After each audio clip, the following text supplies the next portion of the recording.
السلام عليكم ورحمة الله وبركاته. إن الحمد لله نحمده ونستعينه ونستغفره ونستهديه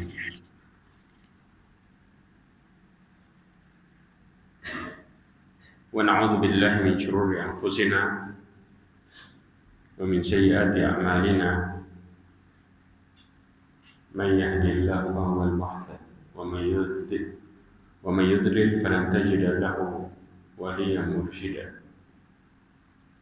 أشهد أن لا إله إلا الله وحده لا شريك له وأشهد أن محمدا عبده ورسوله. بلغ الرسالة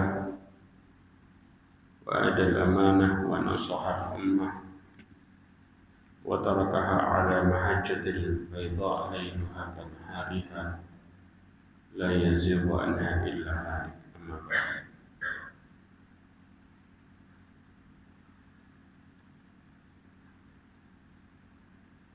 Ma'asyiral muslimin rahimani wa rahimakumullah jami'an.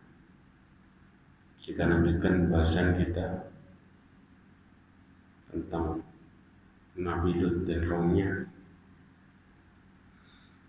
Disebutkan tatkala para malaikat datang kepada Nabi Lut, maka Nabi Lut pun merasa takut. Sebagaimana Allah berfirman dalam surat Hud ayat 77, "Walamma ja'at rusuluna Lutan si'a bihim وضاق بهم ذرعا وقال هذا يوم عصيب." Allah mengatakan tatkala datang utusan kami, yaitu para malaikat, ya, kepada Nabi Lut, kemudian dia merasa susah dan merasa sempit hatinya, dadanya, karena kedatangan mereka. Maka dikatakan ini hati yang sangat susah, yang sangat sulit. Kenapa? Karena Nabi Lut tidak mengetahui awalnya yang datang kepadanya adalah para malaikat. Jadi bukan karena para malaikatnya yang datang, karena Nabi Lut melihat takut tamu-tamunya tadi yang wajib dan jadi korban. Itu yang dimaksud oleh Nabi Lut, ini hari yang sangat susah. Karena wajahnya punya potensi besar buat jadi mangsanya kaumnya. Karena dikatakan wajahnya itu gantengnya nggak wajar, luar biasa gantengnya. Ya, istilah kita kalau kaum sesama itu sudah jadi daya tarik yang sangat luar biasa. Ngelihat langsung pengen ambil. Istilahnya seperti itu. Memang sengaja Allah SWT utus para malaikat dengan kondisi seperti ini supaya apa? Nanti kita bahas. Jadi metode adab itu seperti itu modelnya. Ya, dari sebelum-sebelumnya selalu adab dengan terkesan dengan posisi seperti ini. Mereka akan diadab dalam posisi apa? Dalam posisi maksiat. Itu pasti, ya, supaya tidak ada hujah bagi mereka di saat mereka menyelam. Kemudian para ahli tafsir juga menyebutkan bahwa seluruh kaum Nabi Lut adalah para homoseksual, sehingga yang beriman hanyalah berapa? Dan tahu yang beriman berapa? Dari kaumnya Nabi Lut yang beriman berapa orang? 3. Siapa? Nabi Lut sama 2 anaknya perempuan. Sisanya jeruk makan jeruk semua, baik laki ataupun perempuan. Jadi dari semua yang beriman cuma 3. Satunya Nabi Lut, 2-nya anaknya perempuan, putrinya. Padahal di rumahnya Nabi Lut jumlahnya berapa orang? Hah? Berapa jumlahnya? Di rumahnya Nabi Lut jumlahnya 4. Yang 1 istrinya. Nah, nanti di para ulama tafsir bicara masalah istrinya juga gimana. Ya. dan satu-satunya rumah muslim cuma rumahnya Nabi Lut. Rumah muslim, Allah kisahkan rumah muslim. Bayangin ya. Semua itu kena penyakit ini. Semua. Kita di sini posisinya. Makanya Nabi Lut itu sangat takut neraka. Sampai dikatakan fama wajadna fiha ghaira baitin minal muslimin, maka kami tidak mendapati di negeri itu, kata Allah dalam surat Ad-Dariyat ayat 39, kecuali sebuah rumah dari orang-orang muslim. Sebuah rumah. Rumahnya siapa? Rumahnya Nabi Lut. Sisanya semuanya gitu. Semua. Kayak maka kemudian para malaikat yang menjadikan jadi laki-laki tampan itu adalah utusan Allah untuk menjadikan sebab datangnya adab untuk kaum Nabi. Kenapa? Karena para ulama menyebutkan dengan wujud laki-laki yang sangat tampan, bahkan disebutkan ketampanannya tidak wajar. Itu disebutkan oleh Imam Tabari dan Rasulullah. Sehingga Allah seakan-akan hendak menghadap mereka ketika mereka di puncak syahwatnya. Jadi lagi kepingin gitu sama Allah disikat saja. Memang sengaja para tamu ini dibuat mancing syahwat satu kaum. Antum kebayang ya, orang yang kemudian dibutakan sampai syahwatnya dia itu dan kepingin semuanya kepingin gitu. Kaumnya itu yang ada di situ waktu itu merongrong ya. Dan ini dicontohkan juga oleh Allah Azza wa Jalla terhadap Fir'aun. Fir'aun itu pertama kali ngaku Tuhannya sebatas di negeri Mesir. Jelas ya? Setelah 40 tahun baru dia mengaku Tuhan yang paling tinggi. Ketika kekuasaannya semakin besar, kemudian setelah 40 tahun baru dikatakan ana rabbukumul a'la, saya Tuhan yang paling tinggi. Sama kaumnya itu kan berawal dari sedikit banyak. Setelah itu mereka sudah merajalela di mana-mana, yang beriman cuma 3 orang. Akhirnya apa yang terjadi? Allah Subhanahu wa taala utus tamu yang mancing syahwatnya biar ada bebas. Disikat pas lagi syahwat.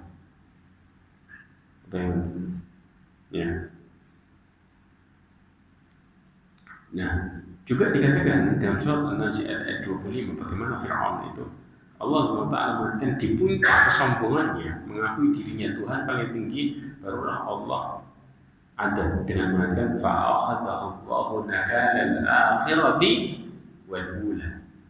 Dalam surat An-Nazi'at ayat 25, maka Allah mengadabnya dengan adab akhirat dan adab dunia. Tahu maksudnya adab akhirat dan adab dunia? Habis diadab dunia Fir'aun, tenggelam sambung mati adab akhirat. Jadi nggak berhenti. Sakaratul mautnya sendiri kan ada, ditambah lagi langsung masuk adab akhirat. Inilah cara Allah SWT mengadab kaum-kaum yang durhaka. Tapi di awalnya ketika Allah benci, dilulu dengan diumbar maksiatnya. Jelas ya? Saya pernah bahas nggak sih surat Al-An'am ayat 42 sampai 44? Sudah ya? Kan digambarkan di situ. Bagaimana ketika Allah ayat 24 ketika Allah benci, ketika sudah mereka melemparkan aturan Allah ke belakang, apa yang terjadi? Maka kemudian Allah Subhanahu wa taala membukakan segala kesenangan dunia. Setelah dibukakan segala kesenangan dunia, maka mereka pun bangga. Di puncak kebahagiaannya, Allah apakan? Akhadnahum baghtatan, kami siksa mereka mendadak. Disiksanya pada waktu maksiat. Ini dia. Ini yang dimaksud. Selalu kasusnya kaum-kaum yang kena adab itu lagi maksiat, lagi puncak maksiatnya disikat, puncak sikat, terus seperti itu. Artinya Allah sengaja buat mereka diadab dunia dan ditutup dalam posisi su'ul khatimah yang jelas. Memang benar su'ul khatimah, maksiat tutup, maksiat sikat. Di tengah maksiat dicabut. Inilah realita bagaimana cara Allah mengadab. mau di daerah Dieng kejadian yang 50 berapa orang tahun 1955 ya, Dieng itu desa Negeta itu sama, mereka lagi nangkep lendir, lagi joget-joget ya, lagi apa namanya berzina, tiba-tiba ditimpain gunung ya.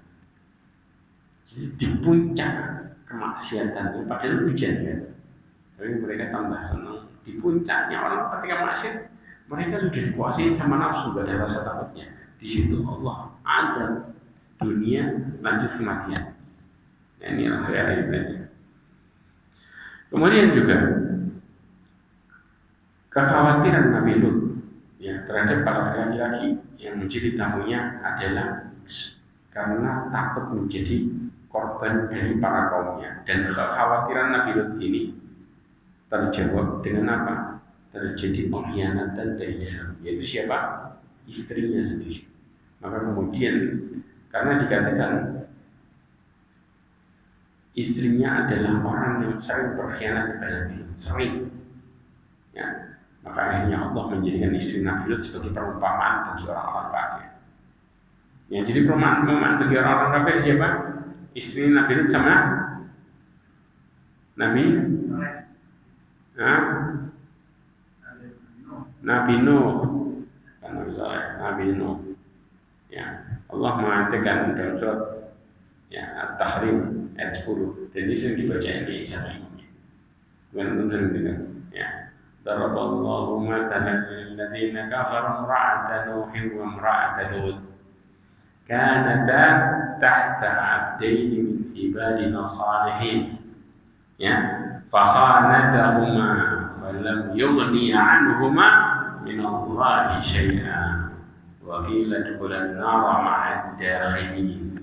Allah mengatakan permisalan ya orang-orang kafir ya dari istrinya Nabi Nuh dan Nabi Lut, perumpamaan itu ya, keduanya di bawah pengawasan dua hamba kami yang soleh, tidak tahu suaminya Nabi tapi istrinya pengkhianat ya. Kemudian apa? Fakhanatahuma, maka keduanya mengkhianati para suaminya ya. Tetapi kedua suami itu tidak dapat membantu mereka sedikit pun dari siksa Allah ya, dan dikatakan kepada keduanya masuklah ke dalam neraka bersama orang-orang yang masuk. Kemudian ayat ke-11-nya permisalan wanita yang beriman. Istrinya siapa? Fir'aun. Ya Allah, bangunkan untukku rumah di surga. Wa najjini, dan selamatkan aku dari Fir'aun dan juga para pendukungnya. Ya, ini yang harus jadi. Ini permisalan. Jadi pasangan itu kalau kita bicara nih, kalau pasangan buruk tidak selamanya itu pasti bisa jadi buruk enggak. Ketika Allah mau nyelamatin kita, mau pasangan kita, kelas Fir'aun pun istilahnya tetap bisa selamat karena masih hidayah Allah. Paham ya? Mau pasangannya kelasnya para nabi, kalau namanya Allah nggak mau ngasih hidayah, ya sudah. Jadi pembangkang. Jadi ini kondisi jomplang luar biasa. Nah, inilah bagaimana Allah gambarkan hidayah. Ma'asyiral muslimin rahimanallah. Kemudian Allah SWT berfirman, wa ja'ahu qaumuhu yuhra'una ilaihi wa min qablu kanu ya'malun. Dalam surat Hud ayat 78, dan datang kepadanya kaumnya dengan segera. Tahu kenapa dengan segera? Dikasih tahu sama istrinya. Jadi kaumnya itu datang, ya, kondisi cepat-cepat. Kenapa? Istilahnya para ulama yu'ra'un itu artinya bergegas. Karena dengar laki-laki ganteng itu, kalau kita kayak ngeliat, kalau orang butuh duit kayak ngeliat duit hijau. Ini lihatnya orang ganteng kayak gitu. Sudah pikiran rusak dengan Allah bilang.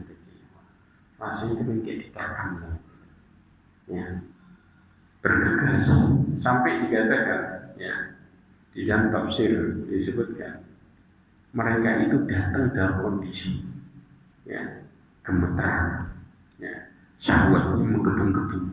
Ya. Ini istilah Yura'um itu kayak gitu. Paham kan? Orang sudah, aduh, alhamdulillah. Ya. Kemudian apa? Dan sejak dahulu mereka selalu melakukan perbuatan-perbuatan infeksi.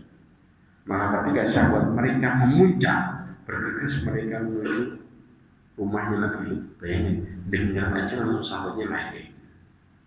Karena sudah parahnya luar biasa. Di dalam ayat yang lain Allah mengatakan wajah ahlul madinati yastabshirun. Ya, dan datang penduduk kota ya ke rumahnya Nabi Lut dengan gembira. Kenapa? Kedatangan tamu ya.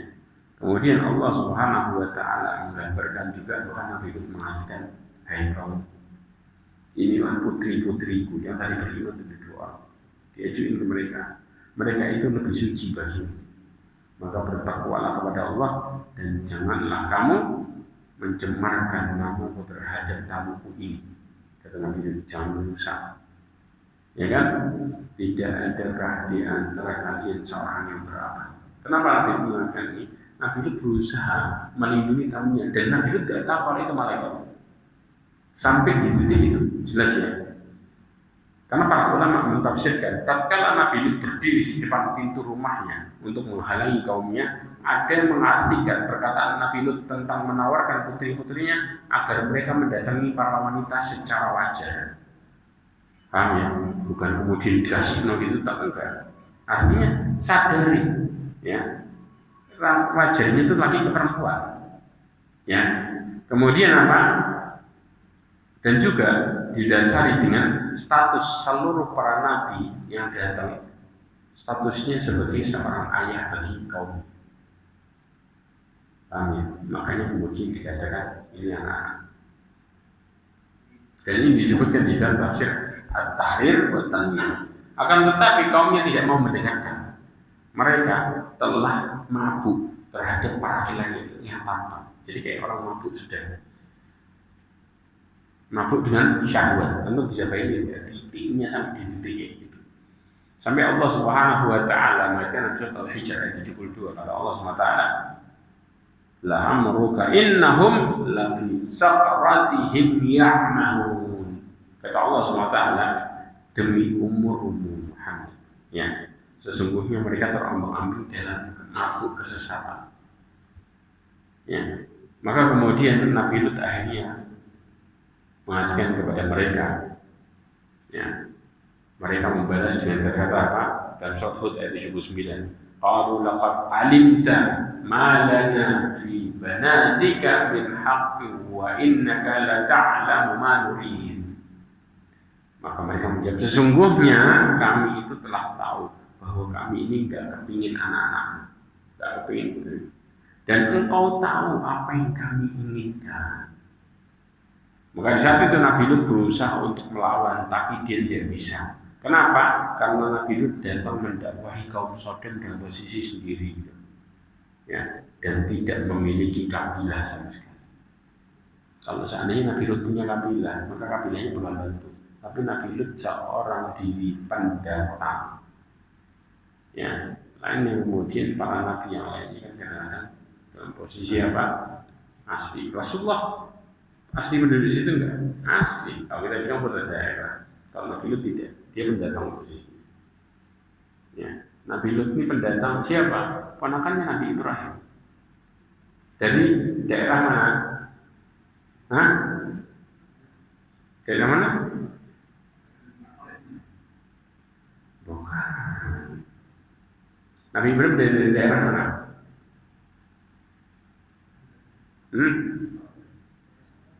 Nabi Ibrahim. Kotanya Nabi Ibrahim Babil.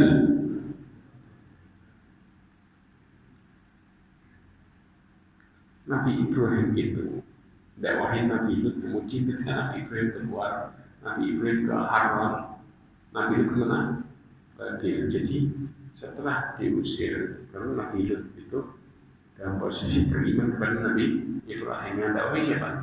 Nabi Ibrahim. Perjalanannya kemana? Perjalanannya dari kota Babil ke Haram. Nabi itu pisah di situ. Jelas ya. Awalnya yang beriman cuma Nabi Ibrahim di Babil. Jelas ya, bapaknya semuanya ini. Karena dikatakan Nabi Lut itu ponakannya Nabi Ibrahim, dan jarak rumahnya Nabi Lut sama Nabi Ibrahim di saat itu berapa? 8 fasah. 8 fasah itu kira-kira 4 fasah itu 8 mil. 8 mil itu kira-kira berapa? 1,6 kali 8.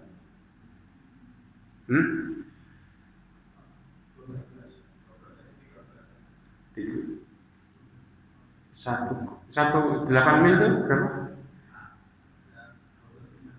12 lebih itu. Lebih 16-an ya. Hah? Ya kira-kira lah, kurang lebih lah segituan 20 kilo. Itu jarak rumahnya Nabi Lut sama Nabi Ibrahim. Anda bisa lihat, nggak jauh. Makanya malaikat kan mampir dulu ke Nabi Ibrahim, kemudian baru ke Nabi Lut. Karena tujuan utamanya buat ngabisin kaumnya Nabi Lut. Ya. Kemudian Nabi Lut waktu itu masih belum menyadari bahwa laki-laki tersebut adalah malaikat. Kenapa?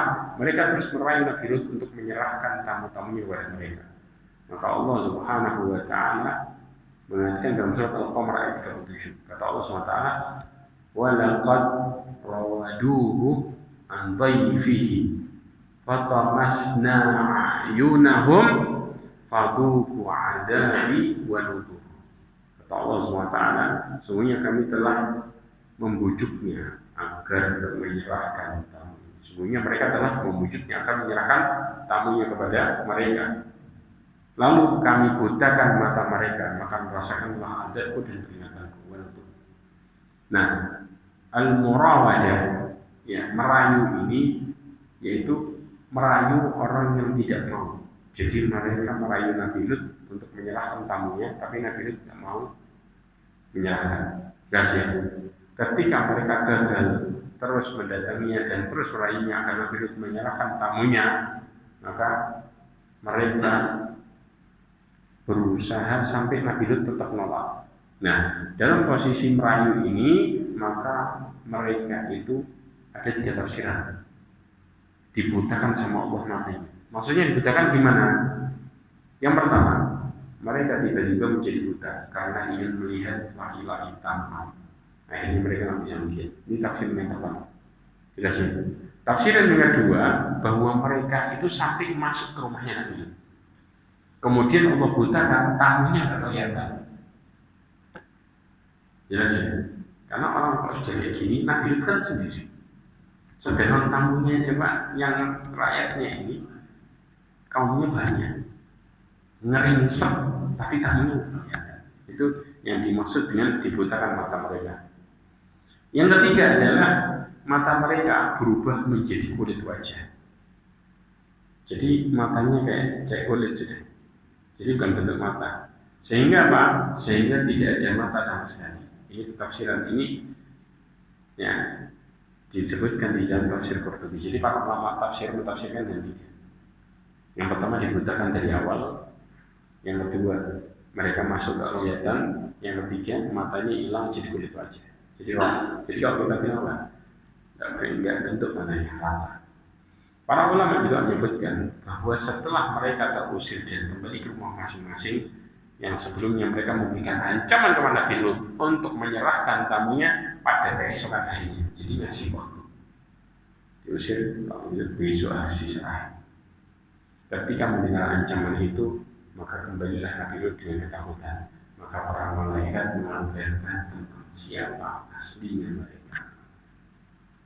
Baru di sini Nabi Lut baru sadar setelah diancam. Dan inilah waktu akan mulai berjalan ada besoknya. Jelas ya? Disebutkan di dalam surat Hud ayat 41, maka para utusan malaikat berkata, "Wahai Lut, sesungguhnya kami adalah utusan-utusan Tuhan." Mereka mengatakan, "Qalu ya Lut, inna rusul rabbika la yasiru ilaika fa asri bi ahlika biqita'in minal lail wa la yaltafit minkum ahadun illa imra'ataka innahu musibuha ma asabahum in maw'idahum as-subhu alaysa as-subhu biqarib. Maka dikatakan, ya, wahai Lut, sesungguhnya kami adalah utusan Allah. Sekali-kali apa? Mereka tidak akan dapat mengganggumu. Sebab itu pergilah dirimu bersama membawa keluarga dan pengikut-pengikutmu, ya, di akhir malam. Keluarga dan pengikut-pengikutmu di akhir malam. Dan janganlah ada seorang pun di antara kamu yang tertinggal kecuali istrimu. Sesungguhnya dia akan ditimpakan adab yang menimpa mereka, karena sesungguhnya saat jatuhnya adab adalah waktu subuh. Ya, maka bukankah subuh itu sudah dekat? Berarti apa posisinya waktu itu? Malam. Akhirnya apa? Bergegas. Disebutkan, ya, di dalam surah Al-Hijr ayat 45. Maka pergilah kamu pada akhir malam beserta keluargamu. Yang disebut akhir malam ya, sahur. Ya, dan ikutilah mereka dari belakang, dan jangan ada di antara kamu yang menoleh ke belakang. Dan teruslah berjalan ke tempat yang diperintahkan kepada. Jadi tidak boleh ada yang menoleh sama sekali. Kenapa? Karena adabnya memberikan luar biasa. Akhirnya kemudian tatkala malaikat mengungkapkan identitasnya, akhirnya Nabi Lut minta disegerakan adab bagi kaum. Kalau tahu dari awal malaikat, Nabi Lut tidak sampai seperti itu. Ini menunjukkan begitu dikasih tahu itu malaikat, akhirnya baru. Maka malaikat tersebut mengatakan bahwa waktu subuh adalah waktu di mana mereka akan diadab. Dan waktu subuh itu sudah dekat. Dan ini disebutkan di dalam tafsir As-Sam'ani. Kemudian terdapat khilaf di antara kalangan ahli tafsir, apakah istri Nabi Lut itu ikut bersama mereka keluar rumah atau tetap tinggal. Maka sebagian ahli tafsir menyebutkan bahwa Nabi Lut itu keluar bersama kedua putrinya, akan tapi istrinya tertinggal di rumah dan akan berladat sebagaimana yang ditimpa kaumnya. Ada yang juga berpendapat bahwa istri dan anaknya ikut keluar, akan tetapi tatkala turun adat terdengar, maka istrinya noleh ke dalam. Maka kemudian akhirnya karena kasihan pada kaumnya ikut kena adat. Karena perintah Allah Pak, jangan noleh. Ya kan? Nah, sekarang adabnya kaum Nabi Lut. Bagaimana adabnya? Allah Subhanahu wa taala mengatakan kalau ja'a amruna ja'alna 'aliyaha safilaha wa amtarna 'alayha hijaratan min sijil. Itu dikatakan apa? Maka tatkala datang adab kami jadikan negerinya kaum Lut yang atas jadi bawah. Maksudnya apa? Dibalik. Kemudian kami hujani dengan batu dari tanah keras yang terbakar dengan bertubi-tubi. Allah Subhanahu wa taala yang pertama mengangkat negerinya Nabi Lut tadi. Sampai yang mengangkat siapa? Diriwayatkan yang mengangkat sayapnya mereka Jibril. Diangkat tinggi, ya, dengan sayapnya. Cukup satu kaum itu habis cukup, karena mereka Jibril itu satu sayapnya bisa tutupin rumah kayak fubar. Jika untuk nyelesain satu malaikat selesai. Ya. Kemudian dibalik serta mengangkat hujan dengan batu yang sangat panas menimpa mereka. Istilah sampai dikatakan musawwamatan inda rabbika wa ma hiya minadh dhalimin biba'id. Yang batunya tadi diberi tanda oleh Tuhan, dan siksaan itu tidaklah jauh dari orang-orang yang zalim. Ya ikhwah, batunya ini istilah musawwamah itu dikasih tanda. Sampai dikatakan tidak semua kaumnya Nabi Lut itu di depan. Tahu caranya gimana batunya? Tapi semuanya mati. Caranya ini batu. Ya, Allah perintahin itu kaumnya lagi pergi kemana? Batunya ngajar. Jadi tidak ada yang meleset betul. Yang di situ semua kena, yang di luar area itu jadi kejar sama batunya. dan semuanya disikat habis. Jadi batunya diikat situ, ada ikat. Dan setiap batu tadi sudah ditakdirkan kepada setiap orang dari kaumnya.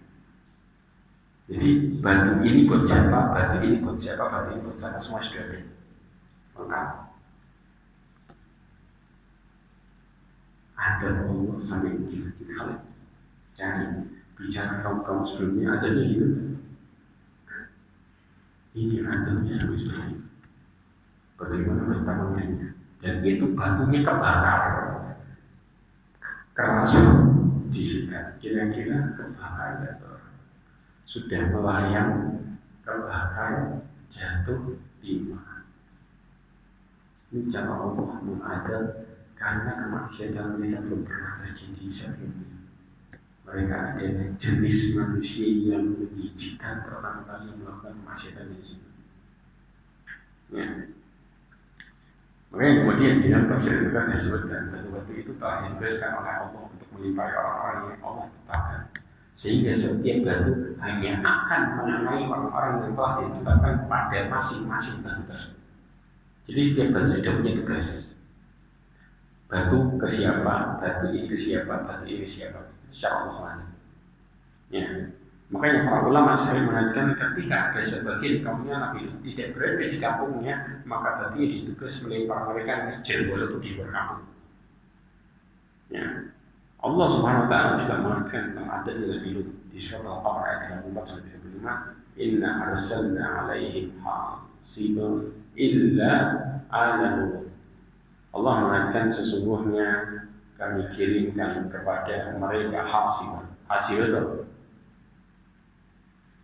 ya, badai yang membawa batu-batu itu kecuali keluarganya. Nah, istrinya bagaimana? Nah, yang pertama, hasibah ini adalah angin yang kencang disertai dengan batu. Itu yang disebut dengan tafsir batu. Ya. Kemudian batu tadi dilempar dengan batu yang keras dan panas. Ya, karena dikatakan min sijil. Sijil ini apa? Nama neraka. Min sijil ini. Ada enggak orang kaum yang dilempar batu dari neraka selain kaumnya Nabi Lut? Sah, Abraham, kesukaan. Dan tahu efeknya? Kasbim makul. Ketika batu itu masuk, maka kemudian badannya rontok dari habis. Itu batu panas kayak gitu orang. Ya, makanya Allah masalah.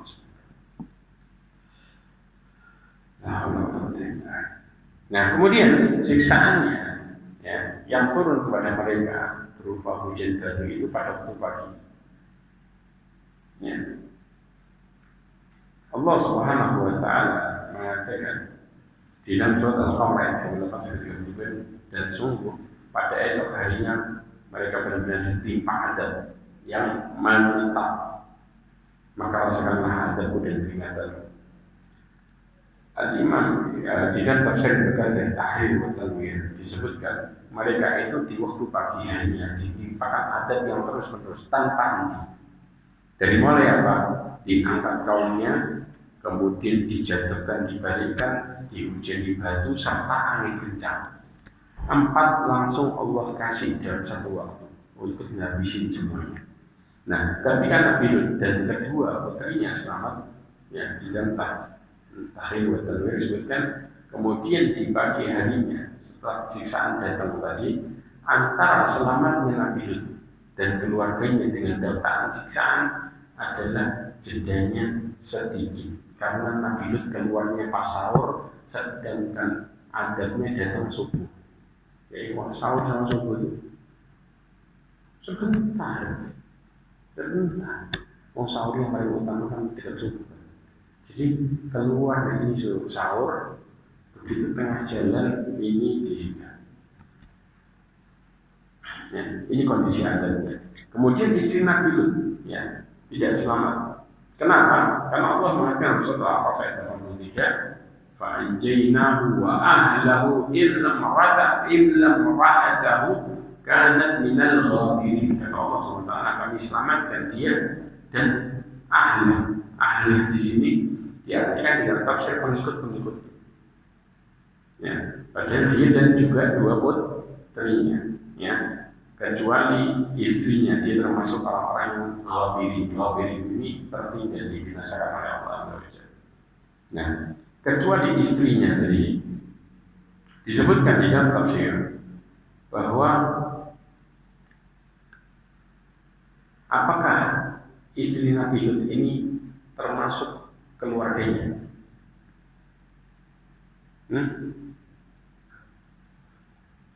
Kenapa bukan? Persis.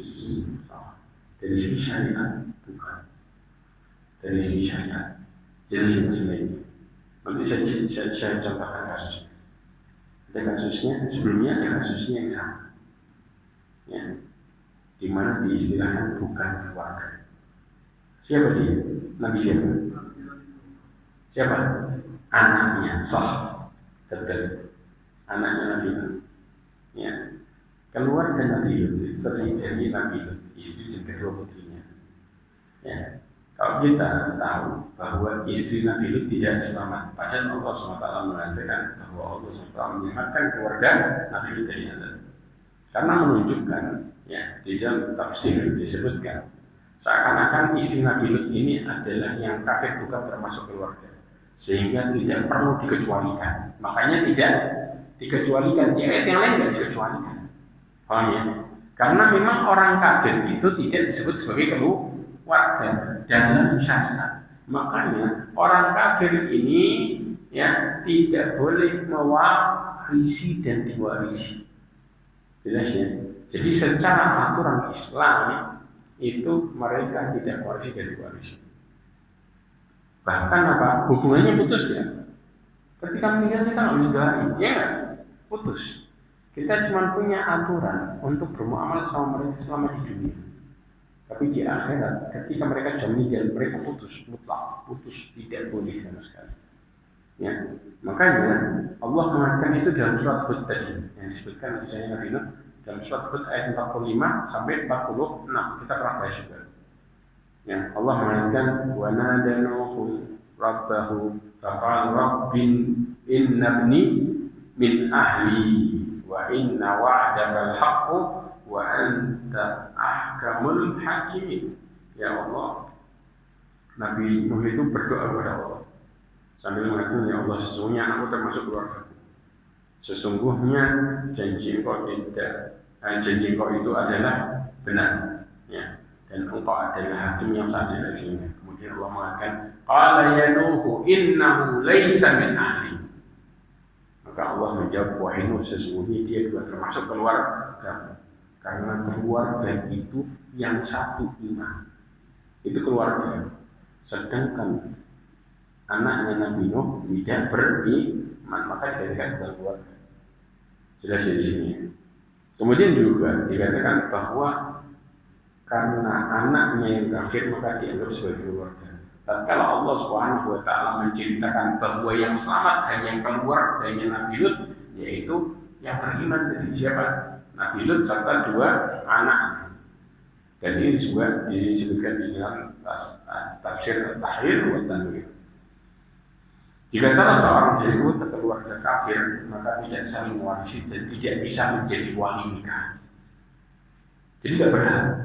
Contoh nih, padahal bapaknya, tapi kalau sudah beda agama, nggak berhak jadi wali sama sekali. Ya. Karena secara syariat tidak disebut sebagai beriman. Syariat tidak disebut sebagai keluarga yang sebenarnya.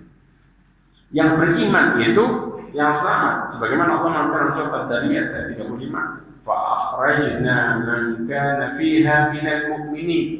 Allah mengatakan lalu kami keluarkan orang-orang yang beriman dari dalam negerinya kaum Nabi.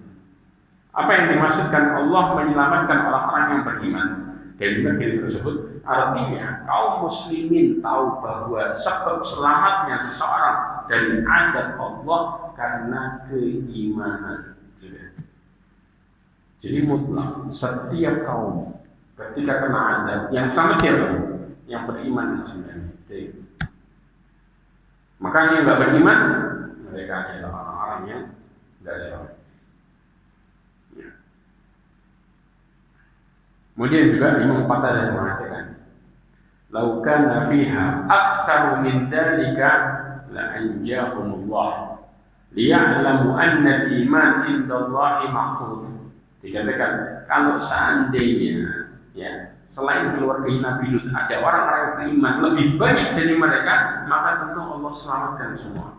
Karena sebabnya keselamatan terjaga di sisi Allah karena keimanan, bukan karena keluarganya. Karena pada dasarnya Allah tunjukkan kelasnya keluarganya Nabi sekalipun tetap apa? Nggak selamat, betul nggak? Maka diistilahkan sekarang sama arahnya. Kalau toh keluarga Rasulullah SAW ada yang mereka menyelisihi perintahnya Rasulullah, selamat nggak? Nggak selamat. Jelas pelajarannya di sini. Orang mau bilang ahlul bait siapapun dia, ketika mereka menyelisihi perintah Rasulullah, maka nggak akan selamat. Karena Rasulullah mengatakan secara jelas, lau Fatimah, lau kana Fatimah. Kalau seandainya Fatimah mencuri, aku akan potong tangannya. Anaknya sendiri, jelas kan? Ini menunjukkan bagaimana syariat itu terjadi. Karena hukum itu nggak menjibak yang Allah yang beriman, bukan karena siapa, bawahnya siapa, atau ketemu siapa. Ya. Kemudian Allah katakan dalam surat Ad-Dariyat ayat 6, "Kama wajadna fiha ghayra baitin minal muslimin." Maka kami tidak mendapat di dalam negeri itu kecuali sebuah rumah dari muslim. Loh, padahal di rumah itu kan ada istrinya Nabi Lut. Betul nggak? Yang nggak beriman. Nah, penjelasannya bagaimana? Disebutkan dalam tafsir yang ditulis oleh Ibnu Asyur, menyebutkan bahwa rumah yang dimaksud adalah rumahnya ini. Rumah itu adalah rumahnya kaum muslimin. Kenapa? Karena di dalam rumah itu ada 4 orang. Ya, ada Nabi Lut, kedua putrinya, dan juga istrinya yang kafir. Maksudnya gimana? Hanya saja istrinya di dalam kehidupan yang menampakkan seakan-akan beriman. Di depan siapa? Nabi Lut, jelas. Tetapi ketika dia keluar rumah, maka dia tampakkan bagaimana dia kekufurannya. Berarti istrinya menyimpan kekufuran. Jadi di depannya Nabi Lut disebut apa? Menyebut dirinya muslim, tapi menampakkan kekufuran di dalam hatinya. Makanya yang ini disebut dengan apa? Kafir yang sebenarnya. Karena iman itu luar dari. Jelas ya, orang bisa saja ngomong saya Islam, tapi mereka tidak bisa mengatakan saya beriman kalau di dalam hatinya tidak meyakini Allah Azza wa Jalla. Ada nggak ayatnya? Hah? Ada nggak ayatnya? Ada. Allah Subhanahu wa Ta'ala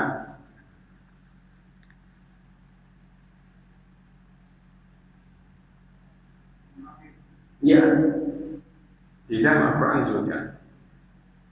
Coba silakan dibuka ayatnya.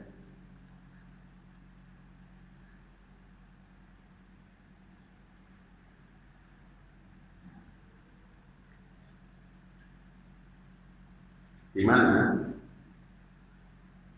iman itu belum sampai ke hati mereka.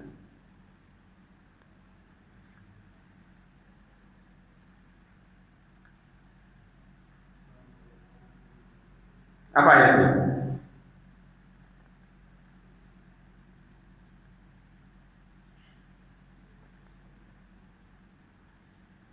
Surat Al-Hujurat ayat 14. Coba ada yang punya terjemahan? Coba dibaca. Ini bicara tentang masalah orang-orang Arab Badui zaman ayat 14.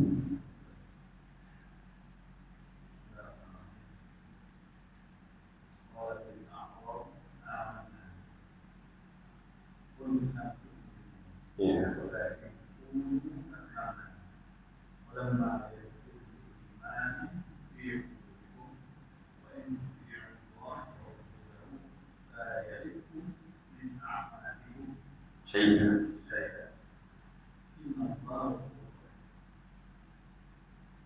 orang-orang Arab baru ini kami jual iman. Katakanlah kepada mereka, kamu belum beriman. Tetapi katakanlah, kami telah mundur Islamnya, terus karena iman belum masuk ke dalam hati. Terus lanjut. Dan jika kamu taat kepada Allah dan Rasulnya, dia tidak akan mengurangi sedikit pun pahala. Iman itu seperti itu ya. Karena para ulama mengatakan iman itu al-qawlu bil lisan wal i'tiqadu bil jinan wal 'amalu bil arkan. Dikatakan iman itu al-qawlu bil lisan. Jadi semuanya sinkron.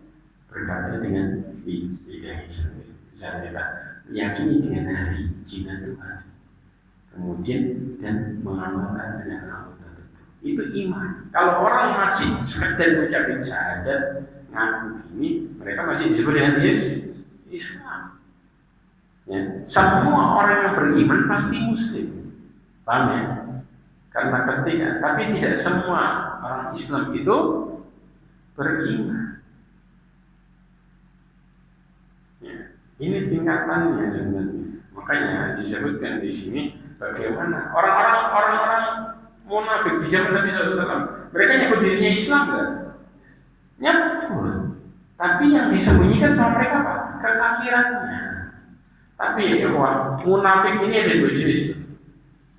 Ada nifaknya Islam Muslim, ada nifaknya kafir. Nifaknya kafir, nifaknya orang-orang munafik zaman Rasulullah itu menyembunyikan kekafiran dan menampakkan keislaman. Jelas ya? Nifak oleh tepat bahaya. Ya. Tapi kalau orang Muslim, munafiknya gimana? Menyembunyikan keburukan, menampakkan kebaikan.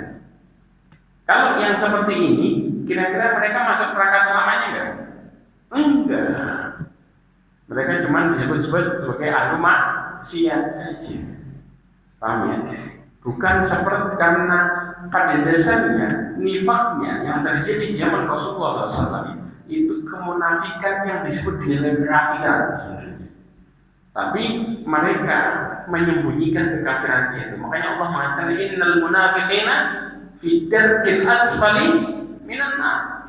Di keraknya neraka, dan itu selamanya. Karena pada dasarnya mereka kafir. Karena yang Allah lihat itu bagaimana hatinya. Ya, ini yang terjadi. Sama juga pada diri istrinya Nabi Lut. Di istrinya Nabi Lut itu seakan-akan dia beriman, seakan-akan dia Muslim, paham ya? Padahal dia menyembunyikan kafirannya dengan cara apa? Berkhianat kepada Nabi Lut dengan bongkar apa yang terjadi di mata-mata kaumnya. Itu istrinya Nabi Lut. Kemudian juga dia telah berkhianat. Kenapa? Karena dengan datangnya para malaikat yang menunjukkan sebagai laki-laki yang sangat tampan, akhirnya ya, istrinya memberitahukan kepada kaumnya ada seorang laki-laki tampan yang berada di rumahnya yang bisa menjadi santapan bagi mereka, dan ini disebutkan dalam tafsir Qurtubi. Nah, setelah ada apa yang terjadi? Setelah ada, Allah Subhanahu wa taala tinggalkan bekas. Kata Allah Subhanahu wa taala dalam surat Ad-Dariyah ayat 37, wa tarakna fiha ayatan lil ladzina yakhafuna al-'adzab al-alim.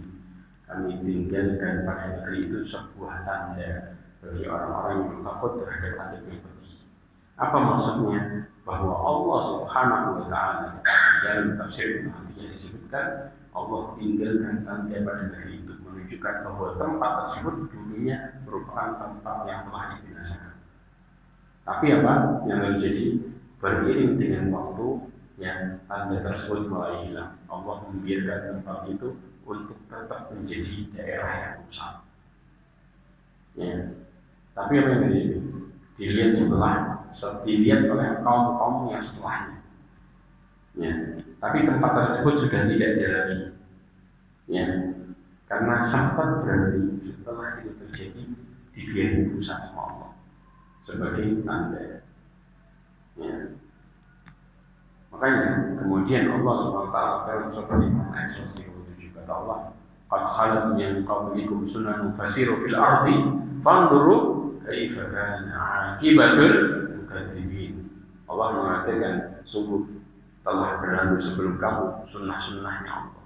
Yaitu apa? Mereka kalau bangkang di atas. Karena itu berjalanlah kamu ke penjuru bumi. Perhatikanlah bagaimana kesudahan orang-orang yang mendustakan Allah Azza wa Jalla. Akibat orang-orang yang mendustakan Allah Azza wa Jalla. Nah, ada sebagian lagi bahwa mengatakan dengan tahrir wa tanwir, tanda itu masih ada.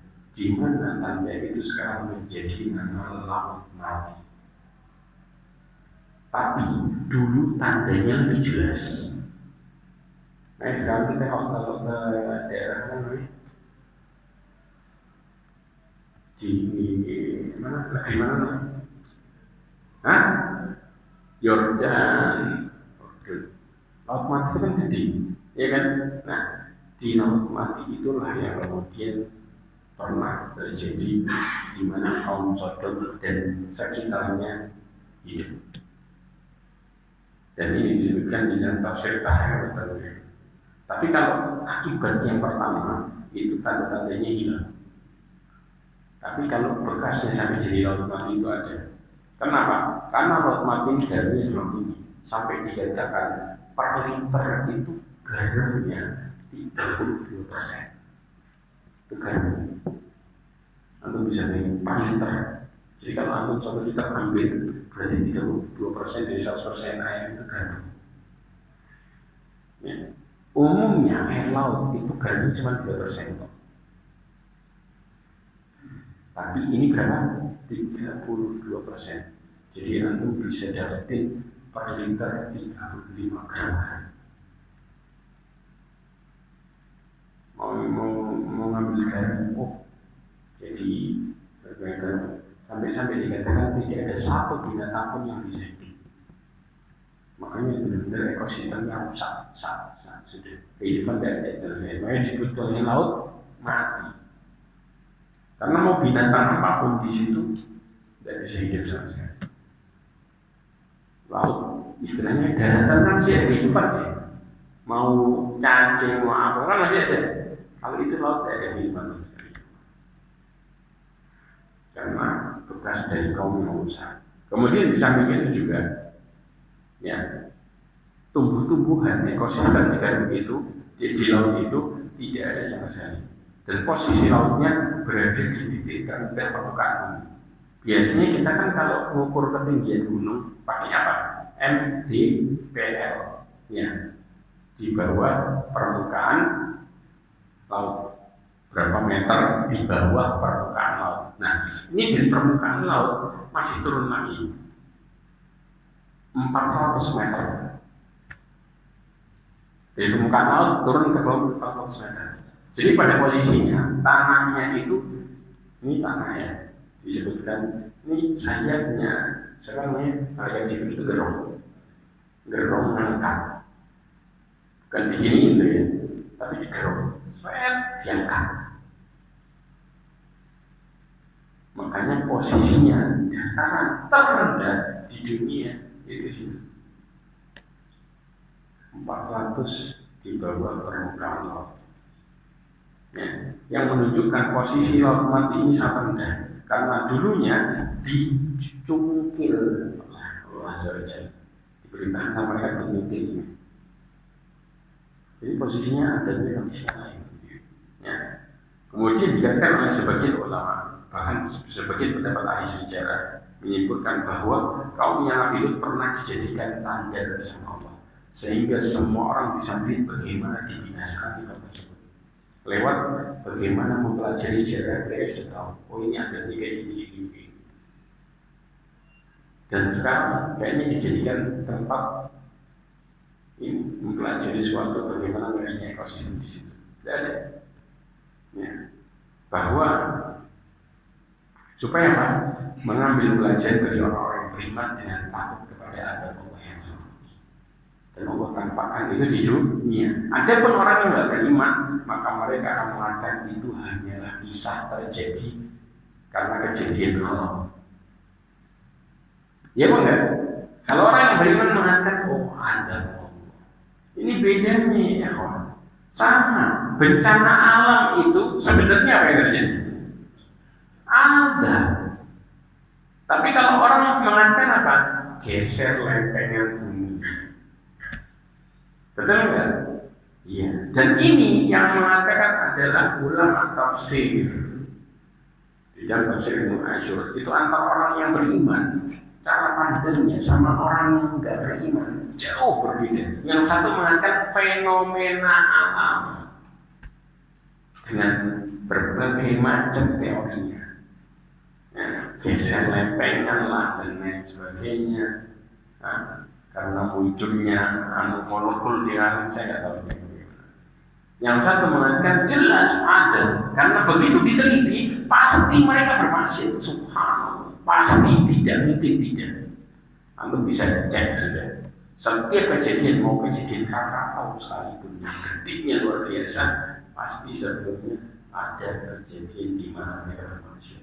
Karena Allah tidak mungkin menghadap terjadi adab yang besar kalau tidak terjadi sebuah pelanggaran. Jelas ini bacanya. Ya. Inilah ya dalil yang menunjukkan bagaimana yang terjadi terhadap adab-adab tersebut.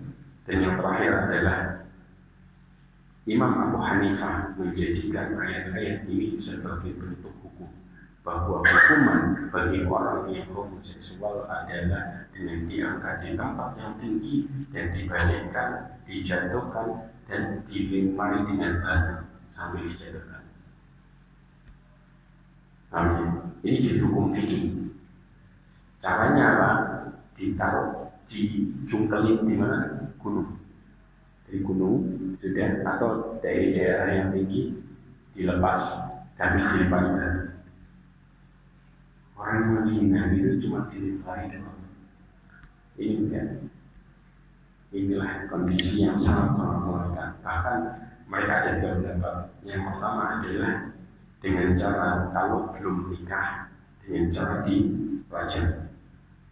Belum nikah. Yang jelas tiga pendapat ini semua merujuk kepada satu, yaitu hukumannya dibunuh. Ya, sampai Rasulullah SAW pernah bersabda, Imam Ibnu Majah disebutkan, man wajadtumuhu, barang siapa yang mendapati perbuatan yang seperti itu, ya'malu amala qaumi Lut, yang mengamalkan amalnya kaum Nabi Lut, faqtulu al-fa'il wal maf'ul bih, maka bunuhlah orang yang melakukan dan yang jadi korbannya. Jadi pelaku sak korbannya disikatkan. Kalau kedua-duanya semua sikat semua. Yang masukin siapa, yang jadi dituduh siapa, dua-duanya. Ini perintah Rasulullah SAW. Kalau apa? Dua-duanya ridho. Karena kalau satunya nggak ridho pasti berontak kan? Paham ya? Pasti berontak. Gimana berontak? Tapi kalau sudah pasrah, maka perintahnya bunuhnya. Jelas ya? Ini manusia. Alhamdulillah dari masalah akhir saja. Mudah-mudahan dengan semua ini, bahkan sampai ada yang mengatakan yang di dalam kitab yang autor mereka harus dibakar. Dibakar. Kenapa? Karena Allah bakar enggak? Pakai batu dilempar sehingga mereka terbakar. Paham ya? Sampai ada yang mengatakan dibakar. Inilah bagaimana balasan yang mengerikan luar biasa di dunia hukumannya hanya seperti itu. Bagaimana dengan akhirat? Mudah-mudahan Allah melindungi kita dari sifat-sifat yang seperti ini. Mudah-mudahan Allah SWT melindungi generasi-generasi kita setelahnya, dan mudah-mudahan Allah SWT menjauhkan kita dari fitnah-fitnah dan menutup hidup kita semua dengan husnul khatimah. Subhanakallahumma wa bihamdika asyhadu an la ilaha illa anta astaghfiruka wa atubu ilaik. Assalamualaikum warahmatullahi wabarakatuh.